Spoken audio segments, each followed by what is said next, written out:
Hello friends, welcome to my channel. तो आज हम बात करेंगे जो वैकेंसी निकली HSSC यानी हरियाणा स्टाफ सिलेक्शन कमीशन से निकली। यहाँ पे इन्होंने बता रखी है जो पब्लिश हुई थी 29 सितंबर 2023 को आता। जो ऑनलाइन एप्लीकेशन की स्टार्टिंग डेट है वो 6 अक्टूबर 2023 से स्टार्ट हो चुकी है। जो लास्ट डेट रहेगी 27 अक्टूबर 2023 है। और जो फीस सबमिट करने की लास्ट डेट है वो 31 अक्टूबर 2023 है। यहाँ पे इन्होंने बता रखी है अगर आपको अप्लाई कैसे करना है तो आप इसके पेज नंबर 2-3 से लिख सकते हैं। अगर आपको रिजर्वेशन से रिलेटेड चाहिए तो 11 to 14 पे दे रखा है। अगर आपको स्पेशल इंस्ट्रक्शन चाहिए तो 19 to 22 पे दे रखा है। अगर आपको इसके रिजेक्शन या एप्लीकेशन के मतलब रिजेक्ट होने के क्या रीज़न हो सकते हैं वो 23 से लेकर 24 तक दे रखे हैं। अगर आपको एनेक्चर 1 दे सकते हैं, एनेक्चर 1 में जाके चेक करना है 25 पे जा चेक कर सकते हैं। अगर आप अपना सब्सक्राइब करना चाहो उसके लिए कोई लेटर लिखना चाहते हो 26 में दे रखे हैं। यहाँ पे उन्होंने एनेक्चर दे रखे हैं। तो हम बात करेंगे कि एप्लीकेशन इन्विटेशन आपने जो अप्लाई करना है ऑनलाइन मोड से करना है, डायरेक्ट रिक्वायरमेंट रहेगी। टोटल जो वैकेंसीज है 53 है। साइंटिफिक स्टाफ ग्रुप सी की रहेगी फॉर फोरेंसिक साइंस लेबोरेटरी की है, मेंशन इन्होंने बता रखा है। यहाँ पे जाके आप जो है ऑनलाइन मोड से अप्लाई कर सकती हैं। स्टार्टिंग डेट जो है 6 अक्टूबर 2023 से स्टार्ट हो चुकी है और जो लास्ट डेट रहेगी 27 अक्टूबर 2023 12 बजे से पहले पहले आप जो अप्लाई कर सकते हैं। इसके बाद जो लिंक है वो डिसेबल हो जाएगा। और यहाँ पे लिखे कि आपने चेक करने से पहले जो भी इसमें जर्नल एंड स्पेशल इंस्ट्रक्शंस दे रखी हैं उन्हें अच्छे से रीड कर लेना है। अप्लाई कैसे करना है, अप्लाई आपको ऑनलाइन करना है और जिसकी लास्ट डेट से पहले पहले आपको जो अप्लाई कर देना ताकि एंड में आप इसके रश वगैरह से बच सकें। यहाँ पे उन्होंने वही बता रखे pre read the instructions and जो भी प्रोसीजर है उसको अच्छे से चेक कर लेना है। जो भी आपने डॉक्यूमेंट वगैरह है वो भी अपलोड देख लेने हैं कि हाँ सही हो नहीं है।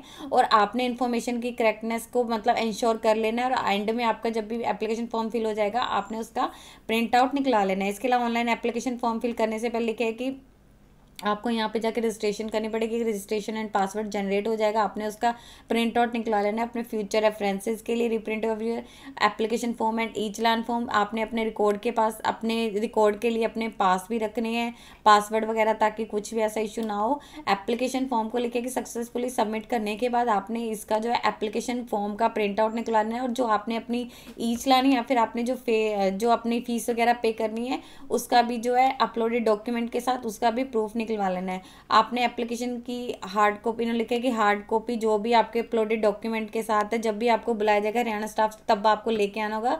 आपने जो डॉक्यूमेंट अपलोड नहीं किए हैं वो आपने नहीं ले जो आप अपलोड करेंगे वही लेके आने होंगे, ये इन्होंने स्पेशली बता रखा है।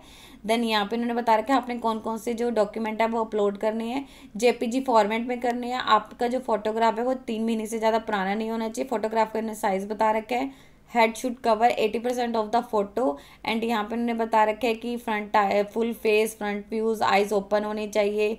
देन यहाँ पे इंपॉर्टेंट नोट बता रखे क्या करेगा। एप्लीकेशन आपने जो अप्लाई करना है ऑनलाइन मोड में करना है। हार्ड कॉपी ऑफ एप्लीकेशन जब भी आपको हरियाणा स्टाफ सिलेक्शन कमीशन की तरफ बुलाया जाएगा तो आपको आपका जो एप्लीकेशन फॉर्म होगा उसकी hard copy with uploaded document के साथ लेके आनी होगी।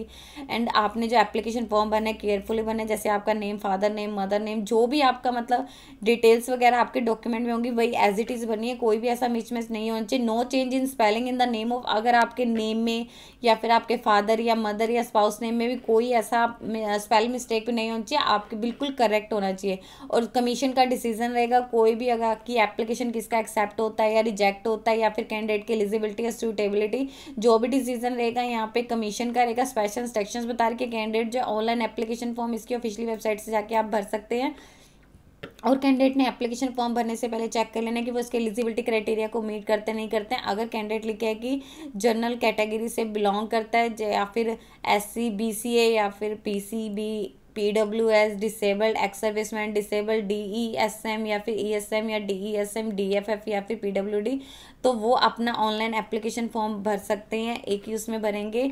और यहाँ पे इन्होंने डिटेल बता रखी है आप पोस्ट एंड क्वालिफिकेशन की, जैसे director general of police scientific staff group C for forensic science laboratory की कैटेगरी 1 में बता रखी है। एक पोस्ट है साइंस सीनियर साइंटिफिक असिस्टेंट की बायोलॉजी में SC कैटेगरी की रहेगी। पे के लिए इन्होंने बता रखा है आपका FPL 7 करेगा 44,900 से लेकर 1,42,400 की। 18 से 42 साल के जो कैंडिडेट अप्लाई कर सकते हैं। एसेंशियल क्वालिफिकेशन में बता रखी है MSc की होनी चाहिए, एटलीस्ट सेकंड डिवीजन होनी चाहिए। जो यहाँ पे इन्होंने सब्जेक्ट बता रखे हैं MSc इसमें की जूलॉजी में, बॉटनी में, बायोकेमिस्ट्री में या फिर एंथ्रोपोलॉजी फिजिकल में या फोरेंसिक साइंस में या ह्यूमन बायोलॉजी में किसी रिकॉग्नाइज्ड यूनिवर्सिटी है उसके इक्विवेलेंट कोई भी मतलब डिग्री की होनी चाहिए। 1 ईयर का आपके पास रिसर्च एंड एनालिटिकल एक्सपीरियंस होना चाहिए, जो इन्होंने ऊपर मेंशन पोस्ट ऊपर सब्जेक्ट बता रखे हैं। इसके अलावा आपने 10th मैट्रिकुलेशन या फिर उससे हायर में हिंदी एंड संस्कृत पढ़ी होनी चाहिए। नेक्स्ट इन्होंने बता रखी है 6 post of senior scientific assistant की जनरल कैटेगरी की 2 है, एससी कैटेगरी की 1 है, बीसीए कैटेगरी की 1 है, ईडब्ल्यूएस कैटेगरी की 1 है और जो ईएसएन जनरल कैटेगरी की है 1 है। पे लेवल इन्होंने बता रखा है आपका 18 से 42 साल के जो कैंडिडेट अप्लाई कर सकते हैं। यहाँ पे जो इन्होंने क्वालिफिकेशन मांगे लिखे कि आपने एमएससी की उनसे सेकंड डिवीजन में, जो यहाँ पे इन्होंने सब्जेक्ट मेंशन किए हुए हैं physics, chemistry, mathematics, science, statics में, बॉटनी में, फोरेंसिक साइंस में, एंथ्रोपोलॉजी फिजिकल में या माइक्रोबायोलॉजी में या जूलॉजी में या ह्यूमन बायोलॉजी में या बायोकेमिस्ट्री में किसी को यूनिवर्सिटी या उसके क्लाइंट कोई भी स्टडी की चाहिए। 1 ईयर का आपके पास रिसर्च एंड एनालिटिकल एक्सपीरियंस होना चाहिए, जो उन्होंने ऊपर यहाँ पे सब्जेक्ट बता रखे। इसके अलावा आपने मैट्रिकुलेशन तक हिंदी या संस्कृत पढ़ी होनी चाहिए। नेक्स्ट बता रखी है 4 पोस्ट सीनियर साइंटिफिक असिस्टेंट की 2 BCA 2 SC कैटेगरी की है, BCA कैटेगरी की 1 है, ईडब्ल्यूएस कैटेगरी की 1 है। 18 से 42 साल के जो कैंडिडेट अप्लाई कर सकते हैं। यहाँ पे इन्होंने क्वालिफिकेशन बता रखी है 6 post of senior scientific assistant की डॉक्यूमेंट में। देन जनरल कैटेगरी की 2 है, SC की 1 है, BCA की 1 है, ईडब्ल्यूएस की 1 है, जनरल ESM की 1 है। 18 से 42 साल के जो कैंडिडेट अप्लाई कर सकते हैं। यहाँ पे लिखे कि BSc आपने सेकंड डिवीजन में की होनी चाहिए।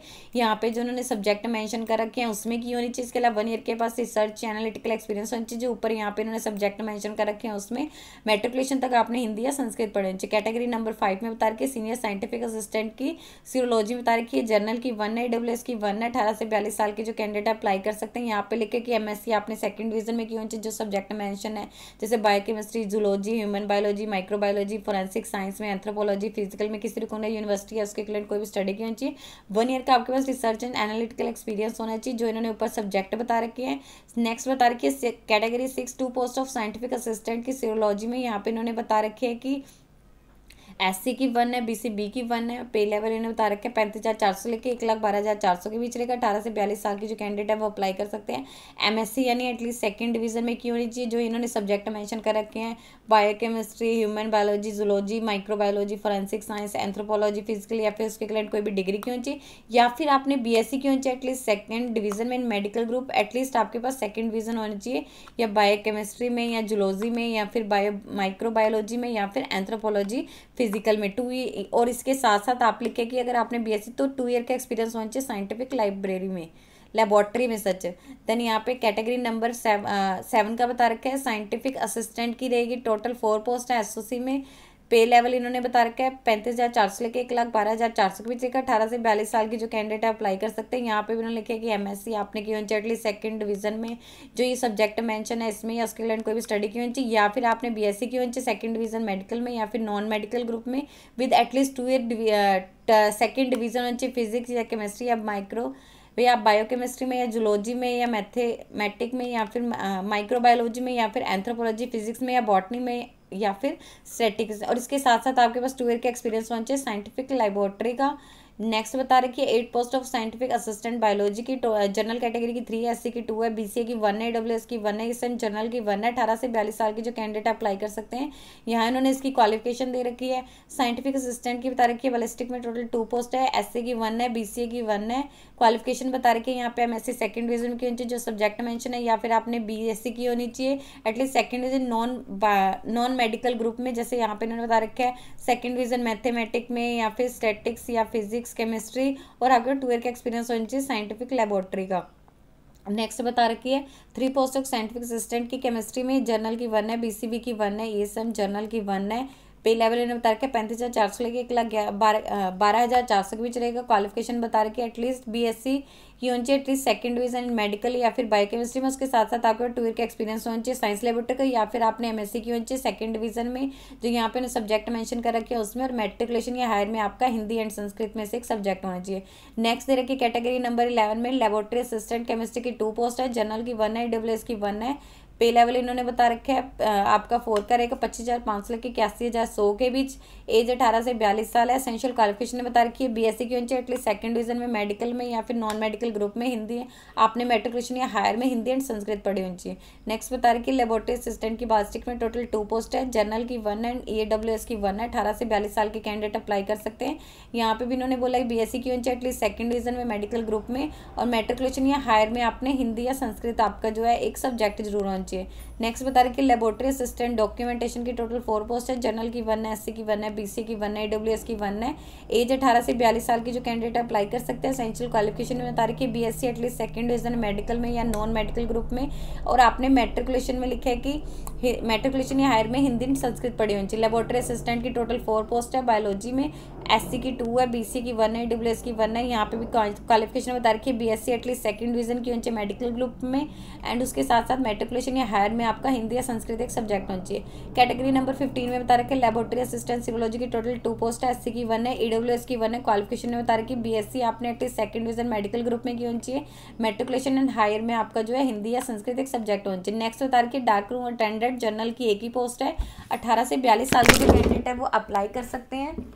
एंड यहाँ पे इन्होंने बता रखी है क्वालिफिकेशन BSc सेकंड डिवीजन में की होनी चाहिए आपने मेडिकल या नॉन मेडिकल ग्रुप में, और जो आपका मैट्रिकुलेशन एंड हायर में आपका सेकंड डिवीजन चाहिए। 2 ईयर का आपके पास एक्सपीरियंस होना चाहिए एज डार्क रूम अटेंडेंट यानी फोटोग्राफी में, और मैट्रिकुलेशन एंड यहाँ पे बता रखा है कि हायर में आपने जो है हिंदी एंड संस्कृत आपका सब्जेक्ट जरूर होना चाहिए। रिलैक्सेशन इन्होंने बता रखी है अपर एज रिलैक्सेशन 42 विदाउट, यहाँ पे इन्होंने बता रखी है जो मतलब विदाउट आपको किसी भी एज में है, मतलब कोई ऐसी छूट नहीं दी गई है उनके लिए। इसके अलावा SC वालों को 5 ईयर्स की रहेगी, BC वालों को 5 ईयर्स की रहेगी, डिसेबल्ड वालों को 10 ईयर्स की रहेगी। अगर वो SC ST या बैकवर्ड क्लास आपकी कैटेगरी के अकॉर्डिंग जिससे भी आप बिलोंग करते हैं यहाँ पे इन्होंने बता रखी है। अरे EWS का बेनिफिट चाहिए तो आपके पास इनकम एंड असेट सर्टिफिकेट होना चाहिए। BCA का चाहिए तो आपके पास वही है कि क्रीमी लेयर में नहीं आते हैं तो ही आपको बेनिफिट मिलेगा, और अगर कोई अदर स्टेट का रिजर्व कैटेगरी का तो उसको जनरल कैटेगरी में ही काउंट किया जाएगा। यहाँ पे इन्होंने बता रखी है कौन कौन सी की कंपनसेंट्री फीस इन्होंने बता रखी है। आपकी जो कैटेगरी नंबर 1 यहाँ पे पोस्ट बता रखी है कि कितनी कितनी फीसेस रहेगी आपकी। जो जनरल कैटेगरी के मेल या फीमेल कैंडिडेट है उनकी 150 रहेगी, हरियाणा रेजिडेंट के 75 रहेगी, जो बाकी यहाँ पे इससे है 35 रहेगी, एंड इनकी 18 रहेगी। इसके अलावा जो PWD and person with disability या एक्स सर्विसमैन को कोई भी फीस पे नहीं करनी है। यहाँ पे इन्होंने स्पेशली बता रखी है कि क्या क्या है। यहाँ पे आपका बता रखा है सिलेक्शन प्रोसीजर क्या रहेगा। एक आपका रिटन एग्जामिनेशन रहेगा 95% उसके मार्क्स रहेंगे, और जो socio economic criteria and experience है उसके आपके 5% मार्क्स रहेंगे। जो सिलेबस है इसकी ऑफिशियली वेबसाइट पे अवेलेबल है, आप वहाँ पे जाके चेक कर सकते हैं। यहाँ पे इन्होंने बता रखा है जो आपका रिटन एग्जामिनेशन रहेगा उसका जो क्वेश्चन पेपर है हिंदी एंड इंग्लिश में रहेगा, सभी क्वेश्चन कंपलसरी है, रिटन एग्जामिनेशन रहेगा कोई, इसके अलावा कोई भी नेगेटिव मार्किंग नहीं है। यहाँ पे स्पेशली इन्होंने बता रखा है। देन यहाँ पे वही बता रखे डेफिनेशन ऑफ वर्ड को क्या क्या एक्स सर्विसमैन की, या फिर स्पेशल इंस्ट्रक्शंस बता रखे कैंडिडेट को अप्लाई करने से पहले अच्छे से इंस्ट्रक्शंस चेक कर लेनी कि वो इसके लिए एलिजिबल है नहीं है, और आपने जो भी इसकी एडवर्टीजमेंट है उसे अच्छे से रीड कर लेना, जो भी टर्म्स एंड कंडीशन है। देन आप वही बता रखे ऑनलाइन मोड से आपने अपलोड करना है। यहाँ पे आपका जो एप्लीकेशन फॉर्म है स्कैन फोटो डॉक्यूमेंट जो रहेंगे वो आपने अपलोड करने हैं, जो इन्होंने बता रखे हैं कौन कौन से रहेंगे। देन एक्शन क्या क्या लिया जा सकता है। यहाँ पे लिस्ट ऑफ आपके एप्लीकेशन फॉर्म के रिजेक्ट होने क्या करना है। अगर आप एक ही कैटेगरी में एक से ज़्यादा एप्लीकेशन फॉर्म करें, अगर आपका एप्लीकेशन फॉर्म इनकम्प्लीट है, विदाउट सिग्नेचर है, ऑनलाइन मोड से नहीं भरे, अगर आपने फीस नहीं सबमिट किया, आपने एडवर्टीजमेंट में जो भी इसकी क्वालिफिकेशन बता रखी है उसके अकॉर्डिंग आपने मैट्रिकुलेशन या उसमें हिंदी एंड संस्कृत सब्जेक्ट नहीं था, या फिर आप अंडर एज है, ओवर एज है, जो भी यहाँ पे बता रखे आपका एप्लीकेशन फॉर्म यहाँ पे रिजेक्ट किया जा सकता है। नीचे यहाँ पे इसके अनेक्शन 1 में दे रखे आप इसकी ऑफिशियली वेबसाइट पे जाएंगे, जैसे यहाँ पे इन्होंने बता रखे इसकी ऑफिशियली वेबसाइट है, यहाँ पे आप एडवर्टीजमेंट में जाएंगे 5 से यहाँ पे इन्होंने दे रखा है, तो यहाँ से आपको इसका नोटिफिकेशन मिल जाएगा। ये यहाँ पे इन्होंने बता रखा है आपका नोटिफिकेशन यहाँ से मिल जाएगा। देन जो इन्होंने बता रखा है अप्लाई कैसे करना है, यहाँ पे इनका लिंक है, आप वहाँ से जाके जो ऑनलाइन मोड से है अप्लाई कर सकते हैं। जस्ट वही लिंक रहेगा, आपने ऑनलाइन मोड से ही करना है, किसी अदर मोड से नहीं करना। अगर आप किसी अदर मोड से करेंगे तो आपका एप्लीकेशन फॉर्म जो है उसे रिजेक्ट कर दिया जाएगा। यहाँ पे इन्होंने स्पेशली बता रखा है, आप यहाँ पे क्लिक करेंगे। यदि आपको इससे रिलेटेड और अधिक जानकारी चाहिए तो आप इसकी ऑफिशियल वेबसाइट पर जाकर चेक कर सकते हैं, जिसका लिंक मैं आपको डिस्क्रिप्शन बॉक्स में डाल दूंगी। यदि आपकी इस वीडियो से रिलेटेड कोई भी क्वेरी है तो आप हमें कमेंट सेक्शन में लिख के बता सकते हैं। वीडियो अच्छी लगी हो तो प्लीज लाइक एंड शेयर। इस तरह के इन्फॉर्मेटिव वीडियोस को देखने के लिए आप हमारे यूट्यूब चैनल को सब्सक्राइब कीजिए।